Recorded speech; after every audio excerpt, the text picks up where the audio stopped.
chemistry champs. In this video we are learning structures of atom. So start with how to fill the electrons in orbitals. तो इसमें हम ये सीखेंगे कि electrons को orbitals के अंदर कैसे फिल किया जाता है। तो सबसे पहले यहाँ पे एनर्जी ऑफ ऑर्बिटल्स पढ़ लेते हैं। तो यहाँ पे डिफरेंट ऑर्बिटल्स की डिफरेंट एनर्जी लेवल्स होते हैं। तो यहाँ पे सबसे पहले हम बात करते हैं हाइड्रोजन एटम की। हाइड्रोजन एटम, तो इसकी जो एनर्जी है वो डिपेंड करती है principal quantum number, that is n. Principal quantum number को हम एन से डिनोट करते हैं, ठीक है। अगर हम हाइड्रोजन लाइक एटम की बात करें तो वो डिपेंड करता है प्रिंसिपल क्वांटम नंबर पे और एजीमुथल क्वांटम नंबर पे। तो n is principal quantum number, l is azimuthal quantum number. तो हम ब्रीफली डिस्कस करते हैं। तो सबसे पहले हम हाइड्रोजन एटम की बात करते हैं। तो सबसे पहला पॉइंट तो यही हो जाएगा कि एनर्जी जो हाइड्रोजन एटम की वो डिपेंड करती है प्रिंसिपल क्वांटम नंबर के ऊपर। और एनर्जी जो है डिफरेंट ऑर्बिटल्स की डिफरेंट एनर्जी लेवल्स होते हैं। और यहाँ पे इंक्रीजिंग ऑर्डर ऑफ एनर्जी वो कुछ इस टाइप से है, 1s, फिर 2s is equal to 2p, फिर less than 3s is equal to 3p is equal to 3d, then 4s is equal to 4p is equal to 4d is equal to 4f। ठीक है, तो ये increasing order of energy है। तो इसमें ये क्या है, ये s ऑर्बिटल है और ये p ऑर्बिटल है। तो हमने ये पढ़ा है कि जो s ऑर्बिटल की शेप होती है वो स्फेरिकल होती है और जो p ऑर्बिटल्स की होती है उसमें लोब्स प्रेजेंट होती है 2। ठीक है, तो उसमें क्या होता है, यहाँ पे शेप जो है वो तो डिफरेंट है, बट यहाँ पे जो एनर्जी है ऑर्बिटल्स की वो सेम है। तो इसको हम क्या कहेंगे, डीजेनरेट। ठीक है, कोई भी सबशेल जिसकी एनर्जी सेम हो उसको हम कहते हैं डीजेनरेट। जैसे कि इन दोनों की सेम है तो ये डीजेनरेट, फिर इन तीनों की सेम है तो ये डीजेनरेट ऑर्बिटल्स, लाइक सेम। अगर यहाँ पे हम अगर एनर्जी लेवल की बात करें तो सबसे पहले हमारा यहाँ पे आएगा 1s, फिर 2s और यहाँ पे 2p, क्योंकि दोनों की एनर्जी सेम है। ठीक है, फिर 3s, 3p और 3d, एज सेम यहाँ पे 4s, 4p, 4d। ठीक है, ऐसे इसका एनर्जी लेवल डायग्राम आ जाएगा। और यहाँ पे जब हम हाइड्रोजन एटम की बात कर रहे हैं तो यहाँ पे सिंगल इलेक्ट्रॉन प्रेजेंट है, तो कोई भी शील्डिंग इफेक्ट नहीं होगा क्योंकि न्यूक्लियस है और यहाँ पे ऑर्बिटल के अंदर सिर्फ एक ही इलेक्ट्रॉन प्रेजेंट है, तो कोई भी शील्डिंग इफेक्ट नहीं होगा। और यहाँ पे जो ये न्यूक्लियस है और इस इलेक्ट्रॉन के बीच में फोर्स ऑफ अट्रैक्शन होगा, क्योंकि ये जो इलेक्ट्रॉन है ये नेगेटिवली चार्ज है और न्यूक्लियस जो होता है वो पॉजिटिव चार्ज होता है, तो इनके बीच में फोर्स ऑफ अट्रैक्शन होगा। ठीक है, तो इस 1s ऑर्बिटल को हम क्या कहेंगे, इसको हम कहेंगे ग्राउंड स्टेट एनर्जी लेवल। ठीक है, और इसके अलावा बाकी जो भी हायर एनर्जी लेवल्स होंगे जैसे कि 2s, 2p, 3s, 3p, 3d, इनको हम कहेंगे एक्साइटेड स्टेट। 2s, 2p और एटसेट्रा इनको हम कहेंगे एक्साइटेड स्टेट। ठीक है, अब हम मूव करते हैं हाइड्रोजन लाइक एटम के लिए। तो अगर हम हाइड्रोजन लाइक एटम की बात कर रहे हैं तो इसकी जो एनर्जी है वो डिपेंड करती है n पे और l पे, principal quantum number and azimuthal. तो ये क्या है, मल्टी इलेक्ट्रॉन सिस्टम, क्योंकि हाइड्रोजन के अंदर तो सिर्फ एक ही इलेक्ट्रॉन प्रेजेंट था, बट ये मल्टी इलेक्ट्रॉन सिस्टम है तो इसके अंदर बहुत सारे इलेक्ट्रॉन्स प्रेजेंट हैं। तो यहाँ पे क्या होगा, अलग अलग डिफरेंट एनर्जी लेवल्स के लिए डिफरेंट ऑर्बिटल्स होंगे।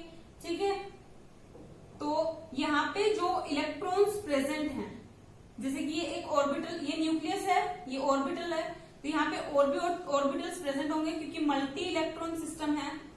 ठीक है, यहाँ पे 2 इलेक्ट्रॉन होंगे। ठीक है, तो ये जो इलेक्ट्रॉन्स इसमें मल्टी इलेक्ट्रॉन सिस्टम में प्रेजेंट है, तो ये जो इलेक्ट्रॉन प्रेजेंट है और ये जो इलेक्ट्रॉन प्रेजेंट है इनके बीच में कुछ ना कुछ तो रिपल्शन होगा, क्योंकि इलेक्ट्रॉन जो है नेगेटिव चार्ज होते हैं और ये भी नेगेटिव चार्ज है, तो इनके बीच में क्या होगा, रिपल्शन प्रेजेंट होगा। तो यहाँ पे 2 फैक्टर आ जाते हैं। फर्स्ट इज स्क्रीनिंग इफेक्ट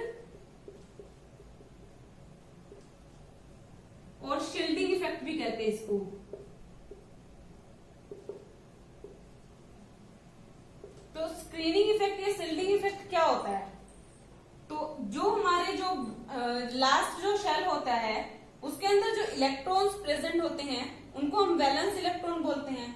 जैसे कि ये वैलेंस इलेक्ट्रॉन है तो इसके बीच में, और जो न्यूक्लियस है वो पॉजिटिवली चार्ज है और ये नेगेटिव चार्ज है, तो इनके बीच में वैलेंस इलेक्ट्रॉन और न्यूक्लियस के बीच में कुछ ना कुछ फोर्स ऑफ अट्रैक्शन होगा, ठीक है। बट यहाँ पे क्या होता है कि इनर शेल के अंदर भी इलेक्ट्रॉन्स प्रेजेंट है, तो ये जो इनर शेल के जो इलेक्ट्रॉन है इन इलेक्ट्रॉन को रिपेल करेंगे, क्योंकि ये नेगेटिव चार्ज है तो नेगेटिव चार्ज इस नेगेटिव चार्ज को रिपेल करेगा। तो यहाँ पे फोर्स ऑफ अट्रैक्शन जो वैलेंस इलेक्ट्रॉन का न्यूक्लियस के साथ होता है वो कम हो जाता है, तो ये जो इलेक्ट्रॉन्स है इस न्यूक्लियस को शील्ड कर रहे होते हैं, तो इसको हम कहते हैं स्क्रीनिंग इफेक्ट या शील्डिंग इफेक्ट, ठीक है। और सेकंड है effective nuclear charge. Effective nuclear charge क्या होता है?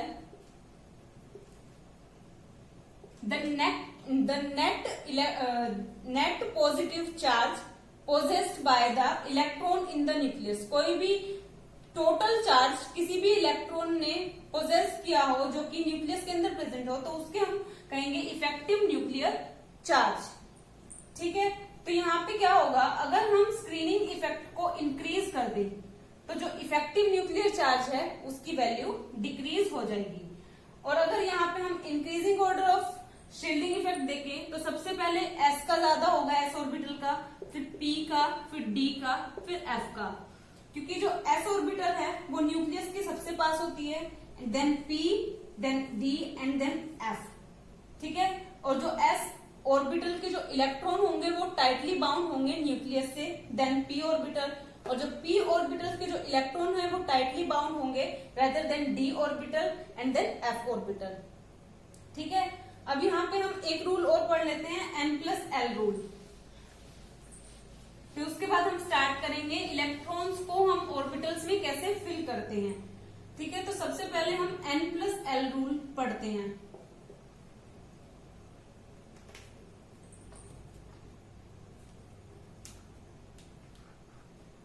तो इसके अंदर क्या है, अगर N+L की जो वैल्यू है अगर वो कम है, लोअर है, तो उसकी जो एनर्जी है वो भी कम ही होगी। लाइक अगर हम पढ़े जो 3D है और 4s है, ठीक है, तो 3D की जो है एनर्जी हाइयर है देन 4s। ये हम कैसे पता करेंगे, इस रूल से। तो यहाँ पे n की वैल्यू क्या है हमारी, ये जो आगे जो वैल्यू होती है ये तो हमारी n की वैल्यू होती है, तो n 3 है, और l की वैल्यू d के लिए क्या होती है, तो हम यहाँ से निकाल लेते हैं s p d f। तो यहाँ पे l की वैल्यू होती है 0 1 2 2 3। तो यहाँ पे हमारा d प्रेजेंट है, तो d के लिए l की वैल्यू होती है 2, तो 3 + 2 ये आ जाएगा 5। अगर हम 4s की बात करें तो यहाँ पे n की वैल्यू क्या है 4, 4 प्लस s की वैल्यू क्या है यहाँ पे l के लिए 0, तो 0 यहाँ पे 4 आ जाएगा। तो यहाँ पे जो 4s की जो एनर्जी है वो लेस है 3d से, इसलिए हम 4s जो एनर्जी लेवल है उसको पहले फिल करेंगे और 3d को हम बाद में फिल करेंगे, ठीक है। तो अब हम मूव करते हैं अबव प्रिंसिपल की तरफ। अबव प्रिंसिपल, ठीक है। तो ये क्या कहता है, according to this principle electrons are filled in the orbitals in the increasing order of energy। जैसे जैसे इंक्रीज एनर्जी होगी वैसे वैसे हम इलेक्ट्रॉन फिल करते रहेंगे। और इसने ये भी कहा था कि जो लोअर एनर्जी स्टेट्स के जो ऑर्बिटल है सबसे पहले हम इलेक्ट्रॉन उसके अंदर फिल करेंगे, देन हायर एनर्जी स्टेट्स में इलेक्ट्रॉन्स को हम फिल करेंगे। तो हम सबसे पहले देख लेते हैं, यहाँ पे ऐसे लिख लेते हैं 1s 2s 2p 3s 3p 3d 4s 4p 4d 4f 5s 5p 5d 5f, ठीक है। 6s 6p 6d 7s 7p। तो इसको हम कैसे लिखते हैं, सबसे पहले यहां से स्टार्ट करते हैं, ऐसे एरो बना लेते हैं, ठीक है। तो सबसे पहले हम लिख लेते हैं 1s, ठीक है। फिर ये जो है ऐसे ऐसे पाथ जाएगा और फिर इसके अंदर से आएगा, फिर 2s, ठीक है। फिर ये पाथ वापस यहां से जाएगा और इसके बीच में से आएगा, तो इसके बीच में ये भी प्रेजेंट है, ठीक है। तो 2p, इसके बाद 3s, ओके। देन ये पाथ वापस यहां से जाएगा और इसके अंदर से आएगा, तो यहाँ पे 3p और ये इसके अंदर से आएगा 4s। तो यहाँ पे हम क्या लिख लेंगे, पहले क्या आया हमारा 3p, इसके बाद 4s, ठीक है।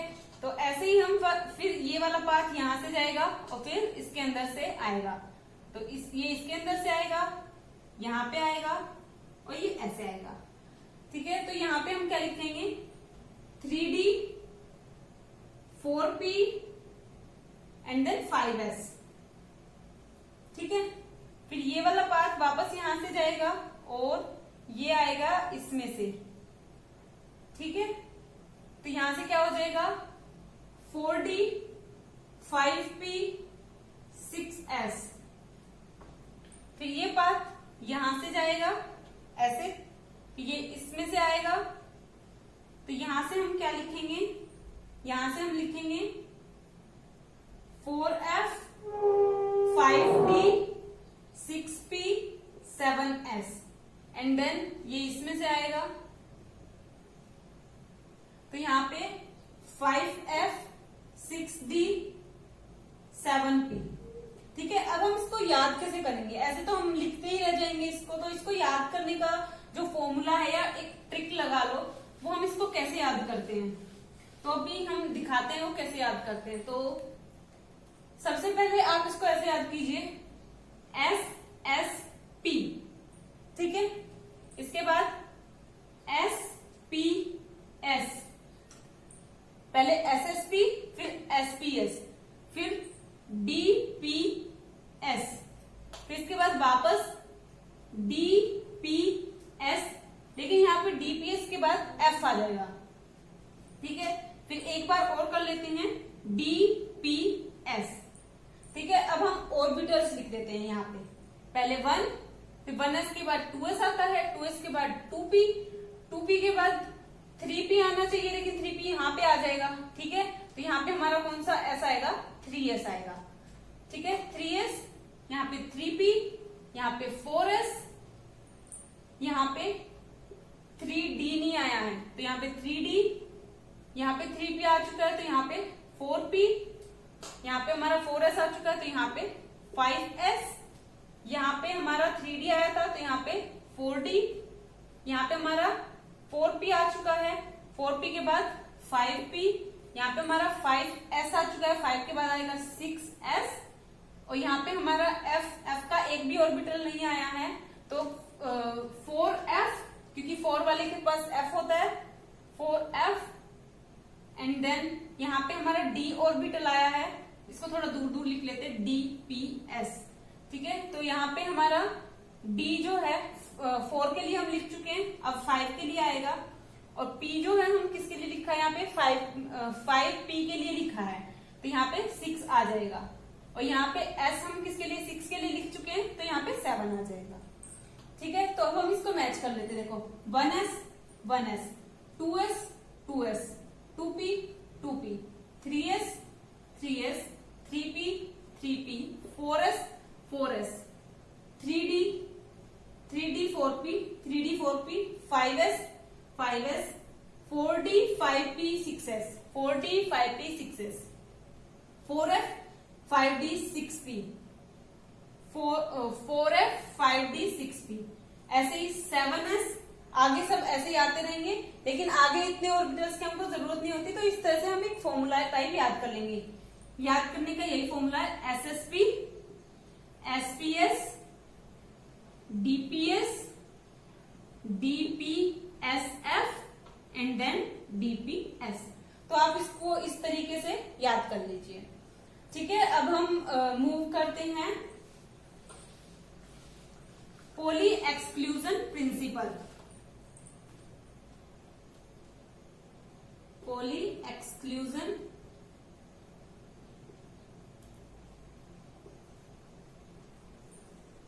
तो अकॉर्डिंग टू दिस प्रिंसिपल हम इलेक्ट्रॉन्स को है ऑर्बिटल्स के अंदर रैंडमली नहीं प्रेजेंट कर सकते। इसने रिस्ट्रिक्ट किया था कि किसी भी ऑर्बिटल के अंदर हम रैंडमली इलेक्ट्रॉन्स को फिल नहीं कर सकते। तो इसने क्या कहा था, यहाँ पे 2 इलेक्ट्रॉन्स एक ऑर्बिटल के अंदर प्रेजेंट हो सकते हैं। मतलब एक ऑर्बिटल है उसके अंदर सिर्फ 2 ही इलेक्ट्रॉन प्रेजेंट हो सकते हैं और उनकी जो स्पिन होती है वो अपोजिट होनी चाहिए। मतलब अगर पहले वाले की स्पिन अगर +1/2 है तो दूसरे वाले की जो स्पिन है वो -1/2 होनी चाहिए अकॉर्डिंग टू दिस प्रिंसिपल। ठीक है, तो यहाँ पे हम देख लेते हैं। ये एक ऑर्बिटल है, सॉरी ये बहुत बड़ा बन गया। ये एक ऑर्बिटल है, ठीक है, एक ऑर्बिटल है, उसके अंदर हम कितने इलेक्ट्रॉन फिल कर सकते हैं? 2। तो उसको हम कैसे फिल करना है इन्होंने बताया, ऑपोजिट स्पिन होनी चाहिए। तो अगर हमने पहले वाले की स्पिन अप कर दी तो सेकंड वाले की हमको डाउन करनी पड़ेगी। ठीक है, और अगर हम ऐसे भी कर सकते हैं, अगर पहले वाले की हमने डाउन कर दी तो सेकंड वाले इलेक्ट्रॉन की जो स्पिन है वो अप ही होगी। ठीक है, और अगर मान लो हमने दोनों की अप कर दी स्पिन तो ये पॉसिबल नहीं है। अगर हम दोनों की डाउन कर दें तो ये भी पॉसिबल नहीं है। तो ये जो दोनों हैं ये तो इनकरेक्ट है और ये वाले जो हैं वो करेक्ट हैं। ठीक है, तो यहां से हमको क्या पता चलता है कि जो प्रिंसिपल क्वांटम नंबर है, मतलब यहां से n, l और ml, इन तीनों की वैल्यू तो सेम होगी, लेकिन यहाँ पे जो फोर्थ हमारा जो क्वांटम नंबर है उसकी वैल्यू चेंज हो जाएगी, या तो +1/2 और -1/2 ऐसे होगी। ठीक है, तो अगर हम बात करें s ऑर्बिटल की, तो s ऑर्बिटल की बात करें तो इसके पास कितने ऑर्बिटल्स प्रेजेंट होंगे? जैसे कि हमने पहले निकाला था तो s के पास एक ही ऑर्बिटल होता है। ठीक है, हमने जब प्रिंसिपल क्वांटम नंबर पढ़े तो ये पढ़ा था कि s के पास एक ऑर्बिटल होता है, p के पास 3 ऑर्बिटल होते हैं, ठीक है, d के पास 5 ऑर्बिटल होते हैं। ठीक है, तो पॉली एक्सक्लूजन प्रिंसिपल के अकॉर्डिंग हमने पढ़ा एक ऑर्बिटल के अंदर हम मैक्सिमम 2 इलेक्ट्रॉन्स को रख सकते हैं। ठीक है, तो यहाँ पे s ऑर्बिटल के अंदर कितने मैक्सिमम इलेक्ट्रॉन आ सकते हैं? 2। p के अंदर 1, 2, 3, 4, 5, 6। तो इसके अंदर टोटल इलेक्ट्रॉन जो है वो 6 आ सकते हैं और यहाँ पे 10 हो जाएंगे क्योंकि 5 ऑर्बिटल्स है, 5 और ईच के अंदर 2 है तो यहाँ पे 10 प्रेजेंट हो जाएंगे। ठीक है, इस तरह हम इलेक्ट्रॉन्स को इसके अंदर फिल करते हैं और मैक्सिमम s के अंदर हम 2 फिल करेंगे, p के अंदर 6 फिल कर सकते हैं और d के अंदर हम 10 इलेक्ट्रॉन्स फिल कर सकते हैं। Now we move on to the next.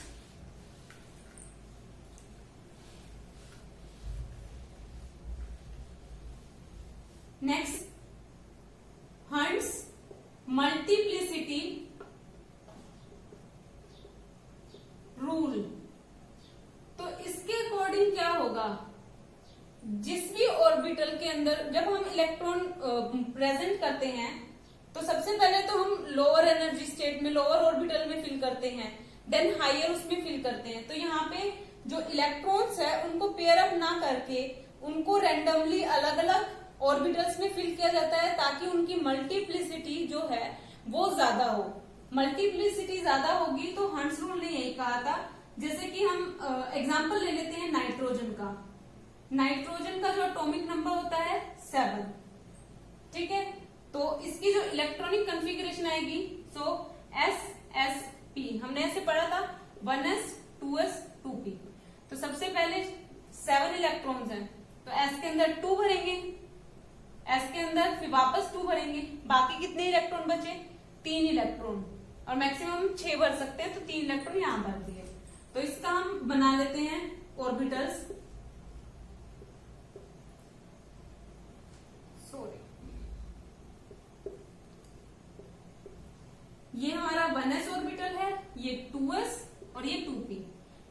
पहले हमने इसमें तो ऐसे ही भर दिए, ये 2s है, ठीक है, 2 इसके अंदर 2 इसके अंदर 3 इसके अंदर प्रेजेंट है। तो अकॉर्डिंग टू दिस प्रिंसिपल इसने एक कहा था जो इलेक्ट्रॉन्स है उनको हम रैंडमली अलग अलग ऑर्बिटल में जिनकी जो स्पिन है वो पैरेलल हो उस अकॉर्डिंग हम भर देते हैं।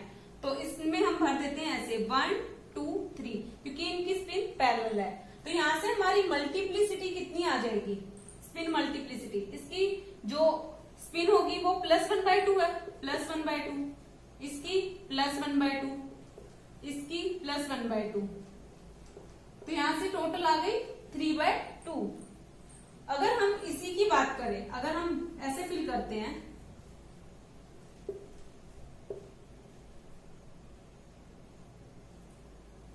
ये तो एज इट इज हमारे प्रेजेंट है 1s और 2s के।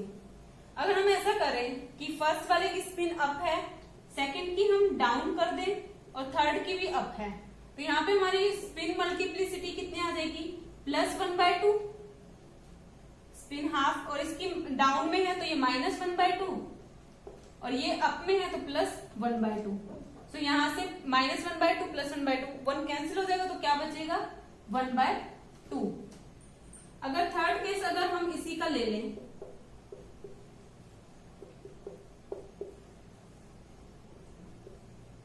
अगर हम यहाँ पे इलेक्ट्रॉन्स को ऐसे फिल करें कि पेयर कर दें इनका, मान लो हमने ये तीनों अलग अलग रैंडमली प्रेजेंट नहीं किए, फर्स्ट वाले को हमने पेयर कर दिया एंड देन सेकेंड वाले की जो इलेक्ट्रॉन है वो अप है, तो यहाँ पे क्या हो जाएगा, इसकी +1/2, ये डाउन वाला है इसकी -1/2 और इसकी +1/2, तो ये तो कैंसिल आउट हो जाएगा, माइनस और प्लस वाला बचेगा क्या, हाफ।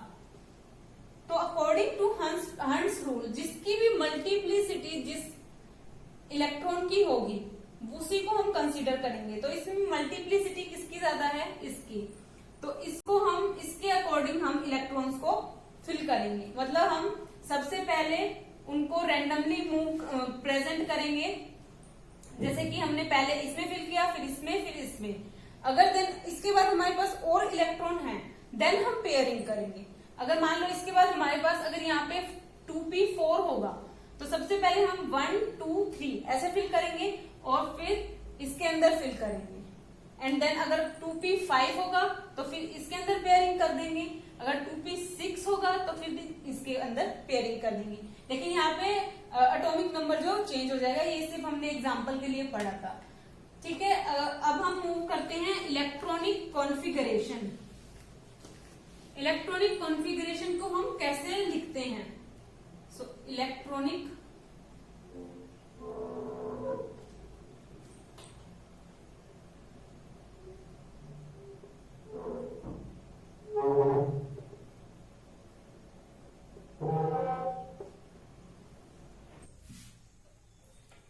इलेक्ट्रॉनिक कॉन्फ़िगरेशन को हम कैसे लेते हैं, जो सबशेल होती है उनको लिख देते हैं S P D और इनकी पावर A B C।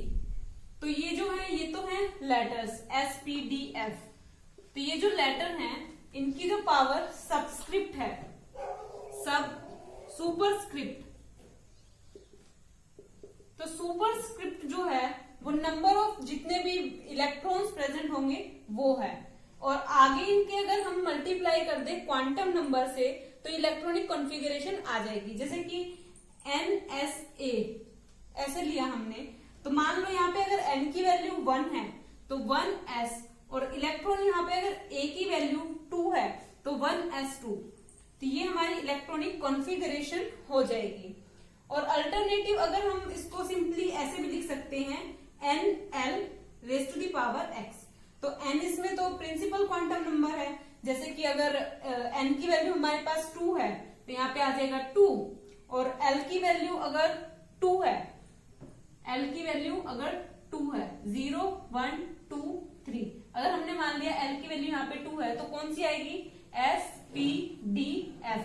तो 2 वैल्यू के लिए आता है D, तो यहाँ पे D, और जितने भी x मतलब जितने भी नंबर ऑफ इलेक्ट्रॉन्स प्रेजेंट है, अगर मान लिया हमने यहाँ पे टोटल 5 इलेक्ट्रॉन्स प्रेजेंट है तो यहाँ पे x की वैल्यू हो गई 5, 2d5। तो ये इलेक्ट्रॉनिक कॉन्फ़िगरेशन ऐसे आ जाएगी। तो अब हम बात करते हैं ऑर्बिटल्स की। तो ऑर्बिटल्स हमने उनको ऑर्बिटल डायग्राम कैसे लिखा है, ऑर्बिटल डायग्राम हमने कैसे लिखा है, तो इसमें बॉक्स जो कि रिप्रेजेंट कर रहे हैं ऑर्बिटल्स को, जैसे कि ये 1s है, ये s ऑर्बिटल है। सिंपली हम अगर जनरली देखें ये s ऑर्बिटल है, ये p ऑर्बिटल है, और जिसके अंदर 5 है ये वाला d ऑर्बिटल है। सिंपली हमने बोला है कि बॉक्स जो कि ऑर्बिटल्स को रिप्रेजेंट कर रहा है, s, p और d इनको नाम दिया है, और इसके अंदर जब हम इलेक्ट्रॉन फिल करते हैं तो एक की जो वैल्यू होगी वो +1/2 होगी, स्पिन अप से डिनोट कर सकते हैं, और जिसकी -1/2 होगी उसको डाउनवर्ड शो कर सकते हैं, डाउन स्पिन से। ठीक है, एग्जाम्पल लेते हैं हम। अगर हाइड्रोजन का एग्जाम्पल लिया तो यहाँ पे कितने इसका जो एटॉमिक नंबर है वो 1 है, तो यहाँ पे n की वैल्यू भी 1 हो जाएगी, तो 1s, और यहाँ पे सिर्फ सिंगल इलेक्ट्रॉन ही प्रेजेंट है तो 1s1।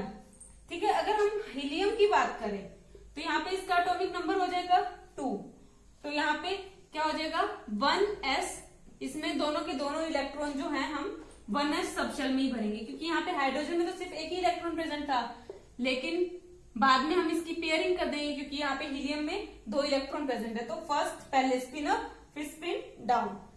अगर हम यहाँ पे अगर एग्जाम्पल देखते हैं, अगर नाइट्रोजन का ही हम एग्जाम्पल ले लें, नाइट्रोजन का एटॉमिक नंबर कितना हो गया 7, तो इसका इलेक्ट्रॉनिक कॉन्फ़िगरेशन हम कैसे लिखेंगे, 7 है, पहले s s p सेम, फिर 1s 2s 2p। तो यहाँ पे 7 इलेक्ट्रॉन है, s के अंदर टोटल मैक्सिमम हम 2 भर सकते हैं, s के अंदर हम 2 भर सकते हैं, बाकी रिमेनिंग कितने बचे 2 and 2 4 तो ये हो गए, और 3 रिमेनिंग बचे तो 3 इसके अंदर आ जाएंगे।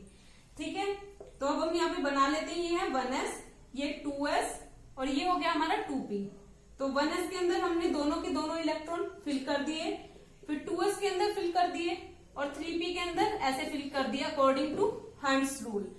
ठीक है, फिर क्या होगा, ये जो इलेक्ट्रॉन्स है इनको हम क्या कहेंगे, जो फुल्ली और जो मतलब कि ये फुल्ली कंप्लीटली फिल्ड है तो इनको तो हम कहेंगे कोर इलेक्ट्रॉन, और वो ऑर्बिटल जो कि फिल्ड नहीं है या पार्शियली फिल्ड है तो इनको हम कहेंगे वैलेंस इलेक्ट्रॉन। ठीक है, तो ये तो हमारा हो गया इलेक्ट्रॉनिक कॉन्फ़िगरेशन। अब हम बात करते हैं स्टेबिलिटी की। तो जैसे ही हम स्टेबिलिटी की बात करते हैं, यहाँ पे कुछ एक्सेप्शनल केसेस आ जाते हैं, जैसे कि हम क्रोमियम की बात करते हैं, इसका एटॉमिक नंबर है 24, तो इसका हमको इलेक्ट्रॉनिक कॉन्फ़िगरेशन जैसे कि हम पढ़ रहे हैं होना तो चाहिए था 3d4 4s2, लेकिन और एक और एग्जांपल है क्रोमियम और copper that is 29, scandium titanium vanadium chromium manganese iron cobalt nickel copper zinc. तो ये ट्रांजिशन स्टेट होती है, तो इसमें जो कॉपर का जो एटॉमिक नंबर होता है वो 29 होता है, तो इसको हमको लिखना तो ऐसे चाहिए 3d9 4s2, बट एक्सेप्शनली हम इसको क्या लिखते हैं, इसको हम लिखते हैं 3d5 4s1, और इसको हम लिखते हैं 3d10 4s1। तो ऐसा क्यों होता है? ऐसा सबसे पहले क्या होता है, जो हायर एनर्जी लेवल होता है उसके अंदर एक ये जो 4s जो लोअर एनर्जी लेवल है, तो इसमें से एक इलेक्ट्रॉन इसके अंदर मूव हो जाएगा, जिसकी वजह से जो ऑर्बिटल हमको मिलेगा वो स्टेबल होगा, क्योंकि जो पार्शियली कंप्लीटली हाफ फील्ड बोलेंगे हम इसको, क्योंकि d5 है तो 5 हमने ऑर्बिटल्स बना लिए, तो ये इसमें क्या होगा 5 इलेक्ट्रॉन्स प्रेजेंट होंगे, और ये जो 5 इलेक्ट्रॉन्स है ये हाफ फील्ड कॉन्फ़िगरेशन है। अगर ये इस तरह से प्रेजेंट होगा तो ये ज्यादा स्टेबल होगा। ठीक है, अगर हम d10 की बात करें तो यहाँ पे पेयरिंग अप हो जाएगी, और ये वाला जो है ये भी मोर स्टेबल होगा। इसीलिए हम ये जो दो एक्सेप्शनल केस है तो इसकी स्टेबिलिटी के अकॉर्डिंग इनको फिल किया जाता है। Second is,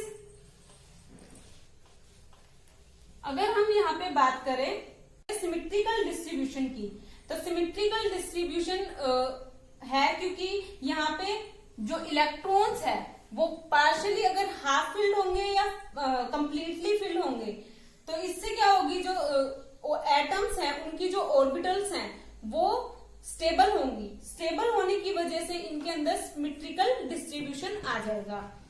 next is exchange of electron.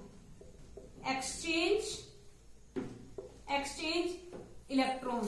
तो यहाँ पे क्या होता है कि जो हम ये इलेक्ट्रॉन्स फिल किए हैं, तो ये जो इलेक्ट्रॉन्स है इनकी जो एनर्जी है इनकी सेम है इन जो और बाकी जो इलेक्ट्रॉन्स है, और यहाँ पे पैरेलल हैं, तो ये सब इनकी जो एनर्जी बिल्कुल सेम है, तो ये किसी भी दूसरे इलेक्ट्रॉन के साथ एक्सचेंज कर सकते हैं। मतलब कि ये इलेक्ट्रॉन यहाँ पे चला जाए और ये वाला इलेक्ट्रॉन यहाँ पे आ जाए, ऐसा पॉसिबल है। तो यहाँ पे क्या होगा, जो D5 है और जो D10 की जो स्टेट है, D5 मतलब 5 अनपेयर्ड इलेक्ट्रॉन यहाँ पे प्रेजेंट है, तो यहाँ पे मोर एक्सचेंज प्रॉपर्टी पॉसिबल है। अगर हम D10 की बात करें तो यहाँ पे भी ज्यादा इलेक्ट्रॉन प्रेजेंट है, तो यहाँ पे एक्सचेंज प्रॉपर्टी ज्यादा है। जैसे कि हम यहाँ पे केस देखते हैं, ये फर्स्ट इलेक्ट्रॉन है, ये फर्स्ट इलेक्ट्रॉन इसके साथ एक्सचेंज हो जाए, ये फर्स्ट इलेक्ट्रॉन इसके साथ एक्सचेंज हो जाए, फर्स्ट इलेक्ट्रॉन इसके साथ एक्सचेंज हो जाए, फर्स्ट इलेक्ट्रॉन इसके साथ एक्सचेंज हो जाए। तो यहाँ पे इलेक्ट्रॉन 1 इज एक्सचेंज बाय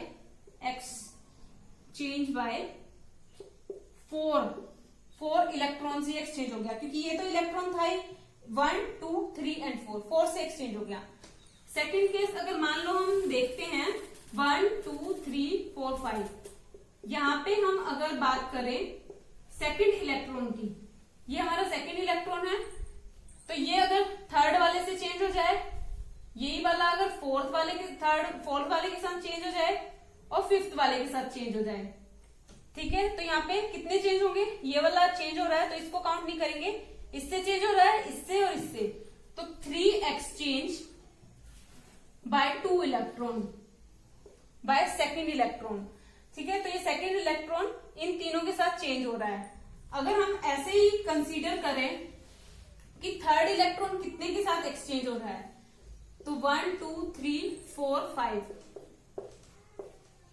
तो ये हमारा जो है वो थर्ड इलेक्ट्रॉन है। थर्ड इलेक्ट्रॉन फोर्थ वाले के साथ ही चेंज हो सकता है और फिफ्थ वाले के साथ एक्सचेंज हो सकता है, ठीक है। तो यहाँ पे हम लिखेंगे 2 एक्सचेंज, क्योंकि यहाँ पे सिर्फ फोर्थ वाले के साथ एक्सचेंज हो सकता है और फिफ्थ वाले के साथ, तो यहाँ पे 2 एक्सचेंज बाय थर्ड इलेक्ट्रॉन, ठीक है। अगर हम फोर्थ इलेक्ट्रॉन की बात करें तो यहाँ पे क्या होगा, 1, 2, 3, 4, 5, तो यहाँ पे ये फोर्थ इलेक्ट्रॉन है हमारा, ठीक है। तो ये फोर्थ इलेक्ट्रॉन सिर्फ 5 वाले के साथ एक्सचेंज हो सकता है और 5 वाला सिर्फ फोर्थ वाले के साथ ही एक्सचेंज हो सकता है। तो एक्सचेंज यहाँ पे कितना होगा, एक्सचेंज यहाँ पे होगा 1 बाय फोर्थ इलेक्ट्रॉन, ठीक है। तो टोटल यहाँ पे ये तो एक्सचेंज ऑफ इलेक्ट्रॉन्स के बारे में हम नेक्स्ट क्लासेस में पढ़ेंगे। तो that's for this video. Thank you so much guys for watching this video. Hit the like button, share with your friends and subscribe to my channel. Thank you so much. And in the next class, we are starting the third chapter of class 11. So thank you so much.